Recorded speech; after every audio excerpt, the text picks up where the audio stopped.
작가님 지금 중요한 이야기 너무 많이 해주셨는데 제가 지금 작가님의 이 투자 스토리를 딱 들어보고 느끼는 게 딱 하나 있다면 정말 부지런하신 것 같아요.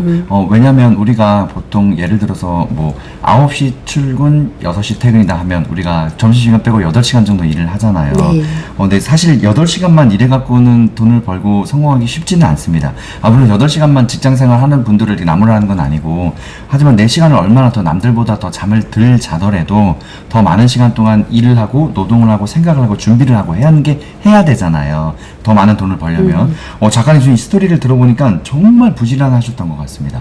그리고 또 궁금한 게, 네. 그 부동산 이 투자를 시작했던 게, 부동산 투자는 기본이 억대고 네. 또 오래 자동으로 장기 투자가 될 수밖에 없잖아요. 네. 주식이랑은 좀 이제 투자에 대한 기간이나 네. 시간이 많이 다른데 3년 6개월 만이면 정말 빨리 이루셨네요. 이거 어떻게 해서 이렇게 되셨지? 좀 궁금하네요. 또 노하우가 있었나? 어떠세요? 아니요. 따로 노하우는 아니었고, 저는 이제, 3번에 크게 실패를 했어요, 부동산을. 제가 그 왜 여쭤보냐면, 네. 투자에 대해서 실패한 사례도 아까 제가 여쭤보려고 그랬거든요. 네. 같이 이야기 한번 부탁드립니다. 네. 굉장히 이제 크게 실패를 했는데, 저는 이제 IMF 때 첫 번째 실패를 했고요. 조금 빠르게 집을 산 케이스예요. 그러니까 아이 100일 때 아이를 얻고 미분양 아파트를 샀어요, 하나. 네, 그거를 이제 신청을 한 거죠. 미분양한 거를. 그러다가 보니까 그 전에 IMF 전이었는데, 그러다가 이게 입주 시기가 됐을 때 딱 IMF가 터진 거예요. 그런데 저는 돈이 없는 상태에서 사실은 그거를 산 거기 때문에, 그때는 대출을 받으면 막 큰일 나는 줄 아는, 네, 아주 젊은, 그리고 네. 대출 이자가 엄청 비쌌겠죠? 25%도 넘었어요. 엄청나네요. 네, 그래서 저는 그 대출을 견딜 수가 없었어요. 그래서 결국 매도를 하게 됐고요. 그 매도를 했는데 너무 신기하게 세 달 정도 지나니까 이게 수직으로 상승하는 거예요. 그때 당시에. 그래서 이거 내가 잘못했구나. 부동산을 이렇게 파는 게 아니었구나라는 생각이 들었고, 그리고 나서 집을 원래 쳐다보지 않았어요. 마인드가 바뀐 거죠. 집을 사면 뭐해? 이렇게 하는데. 돈 벌기 힘들다. 리스크가 크다. 네, 그렇게 너무 대출만 힘들고 이제 그렇게 생각을 하고 전세로 새 집만 찾아다닌 그런 케이스였어요. 그래서 그렇게 살았던 그 첫 번째고, 그 다음에 또 아무것도 모르는 시절에 지인의 말 듣고 2개의 지방 부동산에 투자를 합니다. 서산이랑 경주였었어요. 네네네. 근데 그때 서브프라임, 그때였어요. 또, 그래서 제가 그때 서산이나 경주 할 때 현장만 가봤어도, 지인의 말만 들은 거죠. 현장만 가봤어도 괜찮았는데, 사실 이렇게 입주 시기에 다가왔을 때 가서 깜짝 놀랐어요. 산 속에 덩그러니 그 아파트만 딱 있는 거예요. 그러면 임장도 안 가보고 집 사신 거예요? 네. 그때 몰랐어요. 그런 거를. 네네. 공부라는 거는 전혀. 그렇죠. 그래서 그렇게 돼서 저는 1억 원의 손해를 보고 2채를 매도를 합니다. 한 채는 아예 매도가 되질 않아서요. 회사에다 이렇게 해약을 하는데 회사는 해약을 안 해주죠. 계약금은 물론이고요. 제가 한 4천만 원 이상의 웃돈을 얹어주고, 아마 이자였던 것 같아요. 네, 그래서 그거를 얹어서 해약을 간신히, 그렇게 한 케이스예요. 그렇게 실패를 2번을 했고요.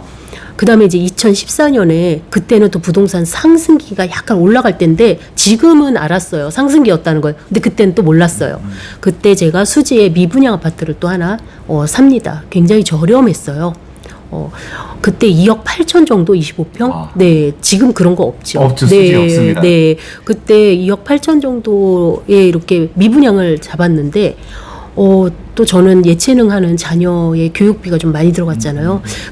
그래서 그게 이제 피가 한 5천 붙으니까, 많이 올랐다. 팔자. 그래서 또 팝니다. 지금 한 8억 가는 것 같아요. 그렇죠. 네. 네네. 그래서 그렇게 해서 크게 이제 3번의 실패를 했고요. 이제 크고 작은 것들, 잔잔한 거, 그런 것들도 조금 있었던 것 같아요. 분양권으로 몇 개 조금 했다가, 그렇게 해서 부동산은 실패를 해서, 공부만이 살 길이구나. 부동산은 흐름이라는 게 있구나. 제가 이렇게 그때 IMF 때부터 보고, 서브프라임 보고, 이렇게 세월이 저도 결혼이 30년이 넘다 보니까 이런 흐름이라는 게 있구나. 공부를 해야 됐다 하면서 저는 53세에 공부를 하기 시작했어요. 정말 중요한 이야기 해주셨습니다. 사실 투자에 관해서 성공한 이야기들만 많이 들어봤지 우리가 실패에 대한 사례를 들어보는 경우가 별로 없어요. 작가님이 지금은 어느 정도 이제 이루셨고 성공하신 성공궤도를 달리시고 있지만 실패하는 과정이 분명히 있었다는 거. 네. 그렇죠. 풍파가 없이는 성공이 있을 수 없습니다. 그래서 이런 실패한 과정들을 통해서 이제 정말 우리가 내 돈을 굴리고 그냥 안전하게 제대로 불리려면 먼저 뭘 해야 된다? 공부를 하고 절약을 해야 된다. 이 두 가지를 확실하게 실천을 하셨네요. 네. 제가 왜 여쭤봤냐면 부동산으로 3년 6개월 만에 이렇게 세채 불가능하거든요. 네. 과거에 그런 어려운 정말 큰 수업료를 내셨기 때문에 이런 투자가 가능했다는 것. 네. 그리고 아까 그 주식 배당주 이야기 해주셨는데 네. 또 배당주하고 또 이제 그 블로그하고 그다음에 법인으로 또 이제 강의하고 재테크하는 네, 거. 네. 지금 말씀 또 들어보니까 작가님도 예전에 미술 선생님 하셨다 그랬잖아요. 네. 일단 강의나 사람들 앞에서 이야기하는 게 아무래도 이제 초보는 아니시니까 또 가능하셨을 거예요. 본인의 능력을 잘 살린 이제 또 이제 한 거죠. 네, 제가 찜질방 매점 이모 3년 할 때는요, 되게 자존감이 내려갔었어요. 그때는 이제 더 이상 다른 직업을 찾을 수 없기 때문에 이제 빨리 할 수 있는 거를 찾다 보니까 그거를 했는데, 그때는 자존감이 내려가 있어서 뭐 친구나 뭐 지인들이나 다 안 만났던 것 같아요, 그때는. 그런데 그 후에 제가 이제 다시 마음을 잡고 그렇게 공부를 하고 이렇게 하긴 했지만, 제가 이제 나중에 보니까 제가 이제 강의도 하고 이렇게 콘텐츠를 운영하고 또 1:1 뭐 코칭을 좀 해준다든가 이런 걸 보니까 저의 오랜 경험, 그 미술학원 했을 때 상담을 하고 또 앞에 나가서 조금 이야기를 하고 이런 것들이 도움이 되는구나라는 거는 조금 알 수 있어요. 네, 다음 이야기 해보겠습니다. 네. 작가님 오늘 또 나오셨으니까 또 책 이야기 할 시간을 좀 드릴까 해요. 네. 책 내용이 너무 진취적이고 좋아서 제가 질문을 몇 가지 목차에서 담아놨어요. 네. 먼저 책의 시작, 성장, 전환, 결론 이렇게 하고 이제 매진말까지 하셨더라고요. 네. 먼저 시작, 내 삶의 성공을 담은 용기. 무슨 일이든 시작하려면 큰 결심, 용기가 필요합니다. 아까도 작가님 제일 먼저 내가 재테크를 제대로 해야겠다고 다짐한 게 돕기 때문에 네. 이대로는 진짜 안 되겠다. 네. 그 이제 어떻게 용기를 갖게 되셨는지 책에 어떻게 서술하셨는지 이야기 한번 부탁드립니다. 네, 저는 제가 이렇게 조금 성장하고 인생 2막이 돼서 제가 이제 인생이 좀 변했어요. 그렇게 할 수 있었던 거는 50대였기 때문에 가능하다라는 생각이 들어요. 50대라고 해서 못할 거냐, 저도 처음에 그랬어요. 50대는 하면 안 돼. 이거는 30, 40대가 하는 거야 라고 생각을 했는데, 제가 해보니까 충분히 가능하고요. 누구든 가능하다는 거를 조금 알 수 있었어요. 제가 이제 처음에 새벽 기상, 독서 이런 걸 먼저 했잖아요. 저는 새벽 4시에 일어났습니다. 네, 그거는 아까도 말씀드렸지만 이제 돕기 때문이라고. 이렇게 살아서는 안 되겠구나. 지금부터 나는 진짜 열심히 살아야겠다라는 생각에 4시에 일어나서 무작정 책을 읽었어요. 원래 그렇게 책을 좋아하는 사람은 아니에요. 제가 아마 젊었을 때부터 책을 좀 좋아했다면 진작에 좀 성공하지 않았을까라는 생각이 드는데, 그때는 열심히 해도 성공을 못했을 것 같아요. 지금이라서 가능했던 것 같고요. 50대라는 나이는요, 뭔가 시작하기에 되게 좋은 나이예요. 왜냐면 아이들이 성장했잖아요. 자녀들이.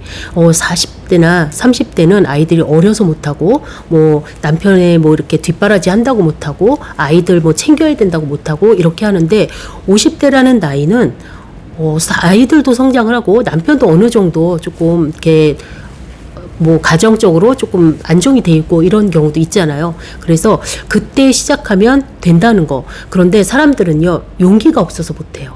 왜 용기가 없어 못하냐면 두렵기 때문에. 이게 진짜 될까? 진짜 한다고 돼? 라는 약간 의심을 가지고 계셔요. 근데 의심을 가지고 있으면 사실 성공하지 못해요. 나 할 수 있어. 방법은 몰라. 그렇지만 할 수 있어. 저는 이런 거를 많이 외쳤거든요. 왜냐면 저도 방법을 몰랐어요, 사실은. 근데 그냥 막연하게 나 할 수 있어. 진짜 해볼 거야. 이런 마음을 가지고 시작을 했더니 진짜 되더라고요. 그래서 저는 이 말씀 드리고 싶어요. 용기 조금만 내시면 누구도 할 수 있는 건데, 내가 진짜 이렇게 한다고 해서 내 인생이 바뀔까? 라는 의심 때문에 잘 못하시는 것 같아요. 근데 시작한다면 누구라도 할 수 있다는 거 조금 말씀드리고 싶습니다. 네, 맞습니다. 지금 투자뿐만 아니라 우리의 삶의 모든 거에는 선택과 정말 중요한 용기가 필요합니다. 내가 이거를 하겠다고 마음을 분명히 먹고 일단 행동을 해야 된다는 것. 이런 계기에 대한 이야기 또 해주셨네요.